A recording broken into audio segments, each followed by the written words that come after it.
Aujourd'hui, j'accueille toute situation sans combattre, colère et jugement. Rien n'est là pour me détruire, mais plutôt pour me faire grandir. Même dans l'obscurité, je me rallie à ma lumière et je cesse d'avoir peur de souffrir. Je ne résiste pas à ce que la vie me présente, car derrière chaque épreuve se dévoile le passage vers une graduation. Je garde la foi, car je sais que toujours la vie m'apporte toutes les expériences favorables à mon développement de ma force spirituelle. Ainsi soit-il, ainsi soit-il, ainsi soit-il. Cocotage! Merci Eva. Quelle magnifique entrée en matière ici dans l'Agora TV. C'est juste exactement de quoi il s'agit actuellement. C'est de ne plus trop juger de ce qui se passe à l'extérieur, prendre connaissance, mais vraiment savoir à l'intérieur de nous, il y a une graine extraordinaire. Et en fait, maintenant, il s'agit de commencer à cultiver cette graine de notre potentiel, de nos dons, de notre amour. C'est ça. Être ancré dans le moment présent et jamais oublier que nous avons le choix de la joie. C'est ça. C'est ça. Pour ça qu'on est là, hein, pour amener vraiment de la joie ici à l'Agora TV. Donc, je suis très contente d'être ici. Merci Eva de m'avoir invitée. C'est incroyable parce qu'il y a tellement longtemps, je suis une grande fan de SevenSky.life que tu as créé cet outil de bonheur, tu as fédéré un petit peu tellement d'informations, tellement de contenu que c'est uplifting, c'est vraiment un outil de joie. Et donc maintenant, aujourd'hui, nous sommes ici dans le magnifique studio de Agora TV et c'est fantastique. Merci. Bravo, bienvenue, merci. Merci, ça fait vraiment du bien. C'est vrai que ça fait maintenant depuis 5 ans environ que voilà, on pêche des articles qui font du bien, des histoires et qui élèvent. Et chacun, en fait, qui va vraiment sur Seven Sky Life et quand il est dans une basse énergie, par exemple, à un moment donné, il lit un peu ces articles et ça lui fait monter l'énergie et c'était toujours le but. Ouais. Ça, c'est incroyable de voir, d'observer dans ce moment-là la créativité, le boom de créativité partout dans la planète, en fait. Nous avons tous ces petites vidéos qui nous arrivent des gens qui sont enfermés, mais en réalité, ils vont dedans et ils sortent, ils découvrent leur propre créativité. C'est ça, hein, je crois que le but de faire des vidéos, effectivement, c'est quelque part de toucher ces étincelles à l'intérieur de nous qui sont déjà stimulées et ils nous amènent de plus en plus vers la vérité. Et je pense que ce qui est intéressant aussi actuellement, et c'est pourquoi c'est très important d'avoir des stations de télé comme Agora TV, c'est de nous démontrer des autres points de vue de ce qu'on peut lire dans les grands journaux ou bien ce qu'on voit dans les nouvelles. Parce qu'il y a une partie cachée qui veut surgir actuellement et c'est une vérité qui sort qu'on n'a jamais vue de cet œil-là. Et c'est magnifique de voir la vie d'une autre manière aussi. Et de se rendre compte qu'il y a des choses qui nous ont été cachées jusqu'à maintenant. Et aussi le fait que nous avons tellement de points en commun. Parce qu'actuellement, je trouve qu'on est un petit peu j'ai quelques gens vraiment dans une mort spirituelle. Par exemple, maintenant, il y a beaucoup de pauvreté qui arrive. Par exemple, je viens d'entendre une histoire à Pise où les gens sont vraiment dans la rue maintenant. Et c'est tellement triste. Et à ce moment-là, il y a comme une invitation de se rendre compte qu'on mérite tellement plus. Et ces gens qui sont actuellement dans la rue, mais on est tous dotés d'incroyables capacités dedans. Et pourquoi ces gens-là? Pourquoi qu'on n'en va pas bien? Pourquoi on ne va pas faire l'effort d'aller quelque part où je peux apporter mon aide et où je vais être accueillie pour aider, en fait, pour contribuer le tout à avancer, mais pas se laisser tomber et rentrer dans cette pauvreté pour moi aussi quelque part spirituelle dans cette situation. Donc je trouve que c'est important ce qui se passe, de voir ça aussi. Et parce que l'intérieur et l'extérieur, c'est toujours intrinsèquement lié. Oui, c'est un discours délicat parce qu'il y a aussi plein de personnes qui ils sont dans une grande solitude malgré leur grande maison et leur grand façon d'avoir des choses, mais ça aussi. Il y a une grande solitude, il n'y a pas une balance de... Et oui, je trouve que tout à fait... Tu as raison. Nous devrions penser un petit moment en plus à notre façon spirituelle. Et c'est pas du tout bizarre, c'est juste nous écouter ce petite voix, ces choses qu'on perd toujours plus en plus en étant engagé dans une structure de société, que c'est pas grave, tout va bien, toutes les choses, ils sont tels qu'ils sont, mais c'est le bon moment de vraiment réfléchir et trouver ce richesse dedans. Oui. Parce que tu vois, il y a plein de pays aussi que les gens, ils sont sur la rue et ils sont joyeux. Tu vois, oui, c'est pas il y a la joie parce qu'il n'y a pas ce penser qu'on est défini par les choses que nous avons, mais plutôt pour qui nous sommes. Et nous sommes déjà nés des êtres entiers. Et quand on vient dans la société, c'est comme nous sommes cassés, nos esprits, parce que nous pensons de devoir devenir quelqu'un, devenir quelques personnes qui fit in, qui puissent être dans la société. Mais en fait, si on est joyeux, on comprend que chacune de nous, on a notre façon, notre talent, notre capacité, et de pouvoir les développer. Et quand il y a la joie, nous n'avons pas besoin de vraiment autant de choses. Non, il y a la joie, l'acceptation. Je pense qu'on a besoin très peu. En gros, on a besoin de très, très peu. Et ça, c'était une fois une révélation que j'ai eue. C'est égal si tu dors dans une tente, si tu dors dans un petit appart, dans un grand appart, ou même peut-être dans un château. Ce qui compte vraiment, c'est qu'est-ce qu'on a compris quelque part sur nous, de qui on est. Et aujourd'hui, pour moi, toute cette situation qu'on est en train de vivre, justement, on se fait dévier de notre être. Donc, on est totalement orienté vers l'extérieur de toutes les nouvelles, de tout ce qu'on entend, etc. Et on perd l'idée d'alimenter notre être, alimenter avec mais qui est-ce qu'on est, et apporter de l'attention dessus, à mettre du temps dedans pour vraiment faire pousser cette plante incroyable de qui on est. Et c'est ça, quelque part, je pense, c'est un plan derrière tout ça, c'est de nous faire oublier qu'on est des êtres divins dans un corps pour faire l'expérience humaine. Mais on est ces êtres-là. Et c'est là la grande invitation actuellement du moment, c'est de se rendre compte de qui on est et de se rendre compte aussi que l'extérieur, c'est toujours le reflet de l'intérieur. Donc le monde en ce moment, il va mal. J'ai pas envie de porter ces masques. Je sais que le masque, les trous dans le masque, ils sont 100 fois plus grands que le virus qui peut passer. Donc pour moi, ça tient pas du tout. Tout ça, voilà, ça tient pas.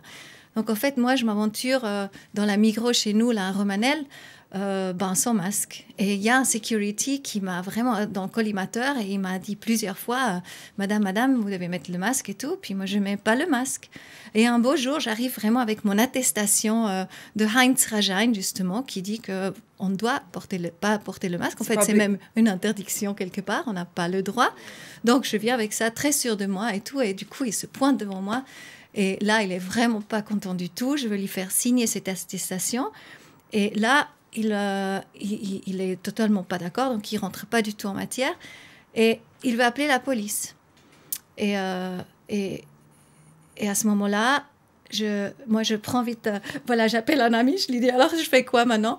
Et puis, il me dit, sors du magasin. Donc, je sors du magasin. Il me marche après. Je vais aller vers ma voiture, je dis, c'est pas une bonne idée parce qu'il va voir mon numéro. Et je commence à courir. Et il me court après. Donc d'abord vers la voiture, vers le haut, après on descend. Et puis voilà, c'est aussi un petit chemin là pour sortir en fait vraiment de l'enceinte de la Migros. Et là, il y a un champ. Et je me dis, là, je le sème. Je vais traverser le champ, je cours et je traverse ça. Et je regarde en arrière, je vois qu'il attend la police. Et du coup, il y a la police qui arrive, donc elle me voit. Et c'était juste derrière un cimetière. Et là, j'attends un petit peu et je me dis, OK, qu'est-ce que tu fais maintenant et tout. À ce moment-là, la police, elle court aussi vers le cimetière. Donc, et puis, rentre dans le cimetière. C'est fou, moi, j'étais derrière le cimetière. Et là, je trouve que c'est vraiment trop con, tout ça. C'est fou parce que c'est juste, voilà. Et je vais vers la police et puis, je me rends quelque part. Je trouve vraiment c'est trop con. Et voilà, donc je vais voir qu'est-ce qu'ils font. Et je pense que c'est très important, en fait, avoir des exemples, tu vois. Donc, bien sûr, c'est une situation très, très space, mais je pense que c'était nécessaire que je fasse le pas ou que quelqu'un fasse le pas pour montrer cette absurdité, ce que c'est devenu aussi quelque part. Notre société, l'histoire du port de masque, qu'on se fait traiter comme un voleur. Et d'ailleurs, ensuite, je suis pris en charge par un avocat qui s'appelle Yuri Widmer, qui vraiment défend tous ces cas vraiment, qu'est-ce qui se passe au niveau de ça. Et il demande en fait la notification de quel droit, pourquoi ils m'ont arrêté. Et là, la Migros, qui m'a banni de 1 année pour rentrer là-bas à la Migros, c'est juste à côté de chez nous, donc c'est vrai que c'est un petit peu embêtant, c'est une habitude, hein, mais voilà. Et là, ils envoient un papier où c'est marqué sur une déclaration de vol. Il y a le security. T'as pas volé. Non, j'ai rien volé. Non, on est d'accord. Alors la dame, après plusieurs fois que je lui ai dit qu'il faut mettre le masque, elle l'a toujours pas fait. Voilà. Et c'était ça. Et puis là, l'avocat il dit mais ça c'est totalement non avenu parce que ça tient pas la route sur une déclaration de vol, etc. Et puis on verra maintenant la suite. Donc il a renvoyé le message ou la lettre à la Migros. On verra maintenant la suite. Mais quelque part, c'est fondé sur rien. C'est comique. Le monde entier, c'est fou. C'est comme des films, en fait. Je pense qu'il y a tellement de films. Il faut qu'on regagne notre respect de soi-même, voilà. notre sovereignty, notre souveraineté, juste le respect de soi-même. C'est ça. Et chacune, vous n'êtes pas seul. On est nombreux à sentir que c'est une chose que ça oui, joue c'est pas juste. Et c'est tellement... C'est pas juste. C'est le fait que tu peux pas traverser un restaurant sans la masque, mais puis tu peux être assis, c'est comme nous se moquer de nous-mêmes, qu'on on se plie vers des règles, que c'est... Oui, on se soumet. Mais bon, après c'est vrai que ces thèmes de masque et tout ça, on les entend tellement, c'est boring.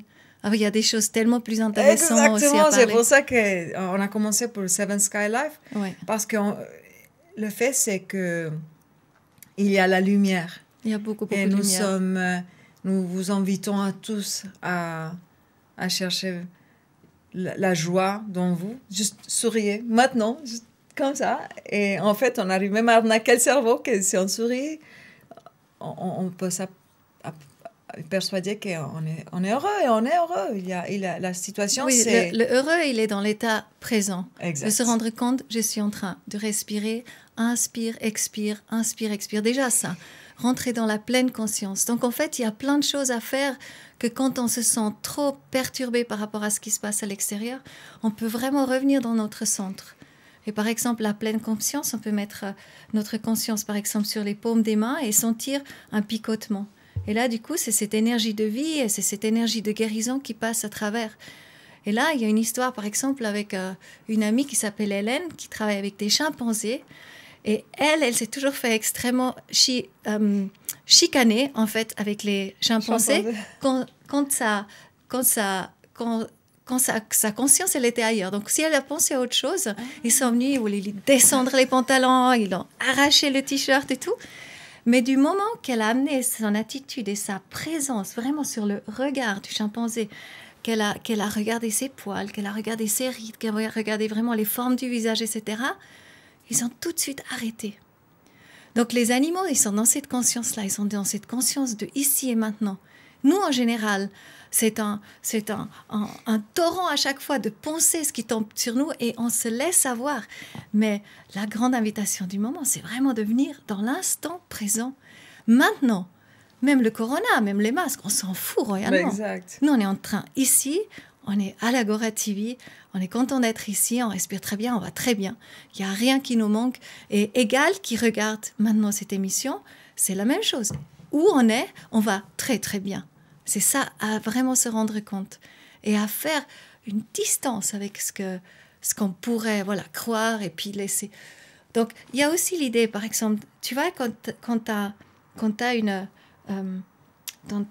un torrent qui tombe, par exemple, et tu peux te mettre derrière dans la grotte Et tu vois le torrent passer. Ça, c'est aussi des exercices de pleine conscience à faire. Ou par exemple, quand on est vraiment dans un stress ou comme ça, ben, par exemple, on peut se mettre aussi sous l'eau froide. Et juste Tous les jours, l'eau froide tomber sur soi. C'est tous ces exercices qu'on peut faire qui nous ramènent dans l'instant présent et vraiment de ce qui compte actuellement dans le moment. Parce que c'est ça aujourd'hui qu'on est invité, de ne plus se faire dévier de la même manière comme c'est fait. Voilà. Moi aussi, hein. Moi, je me suis fait avoir aussi. Hein. Quelque part, on adore ça, de regarder ces Natel et toutes ces histoires, ce qui sort et tout. Mais là, c'est en train de quand même de faire la boucle. Maintenant, c'est bon, on a vu qu'il y a plein de trucs qui sont pas justes. Il y a plein de trucs à rechercher, à même aller dans les livres d'histoire, de voir que les choses et l'histoire se répètent d'une autre manière. Mais aller au fond des choses, comprendre l'origine. Ouais, c'est ça un petit peu maintenant que nous sommes invités de faire. Ton histoire des chimpanzés, ça me touche forte parce que je me souviens là, tout à l'heure, à l'instant, de mes enfants quand ils étaient petites, qu'ils te tirent la tête comme ça pour le regarder, et que tu penses à autre chose, je dois la lessive, je ne sais pas quoi, et tu te tires la tête. Et moi aussi, là, il faut beaucoup écouter les enfants et laisser peut-être ces êtres merveilleux de nous entretenir dans le moment présent aussi. Parce que... Moi aussi, j'ai une jolie histoire. Une fois, j'étais dans la voiture avec mon petit Greg. À ce moment-là, il était petit. Puis souvent, il était silencieux. Puis j'ai dit, Greg, tu penses à quoi? Puis il me dit, je pense pas, je regarde. Ok, mon petit maître zèle, là. C'est trop cool. Ah, c'est ça. Ouais. Voilà. Mais voilà, c'est moi actuellement ce que je ressens et je pense que c'est hyper important, c'est que tout le monde se rend compte que nous avons tous ces semences de tout le potentiel déjà à l'intérieur de nous. Et au lieu de trop se divertir et de regarder tout ce qui se passe autour de nous, ramenons notre concentration sur nous-mêmes, parce que des Gandhi et des Martin Luther King et tous ces gens connus, en fait, c'est des gens comme toi et comme moi. Tu vois, aussi une chaîne YouTube que j'ai commencé au début de cette année, en fait. Et je crois qu'actuellement, c'est tellement important de véhiculer aussi la joie, hein, d'une manière, et de présenter des gens qui font des choses. C'est notre terre-mère qui nous... Oui, je pense que là, tu parles de l'expérience de Bénédicte Fumé, qui pendant, en fait, c'est juste pour se rendre compte que tout est intrinsèquement lié. C'est ça. Donc, par exemple, si on a une maladie dans le jardin dans lequel on vit, donc dans la maison, dans le jardin de la maison, il y a des plantes qui poussent, qui n'ont pas poussé avant, qui peuvent guérir ces maladies. Donc là, on ne se rend pas compte. Et ça, c'est en train de sortir. Et là, il y a eu une magnifique interview une fois. C'était mon amie Bénédicte qui organisait une conférence à Paris. Et elle a parlé avec Ernst Tücher et d'autres par rapport à l'intelligence des plantes. Et elle est rentrée le soir à la maison. Elle a senti une odeur. Et là, elle n'était pas voir. Et le lendemain, encore une fois, elle était dans sa conférence. Le soir, elle est rentrée. Elle a senti une odeur très, très forte. Et elle ne va pas voir. Et le lendemain, elle se réveille avec cette odeur. Et là, elle tombe presque dans les pommes. Elle dit, mais ce n'est pas possible. Ma plante, qui a déjà fait une fleur cette année-là, pendant qu'elle a parlé de cette histoire, donc de l'intelligence des plantes et comment tout est lié, elle était voir et la plante, elle a fait des fleurs sur 50 cm pour la deuxième fois dans cette année, ce qui est normalement impossible, et c'est une draconia.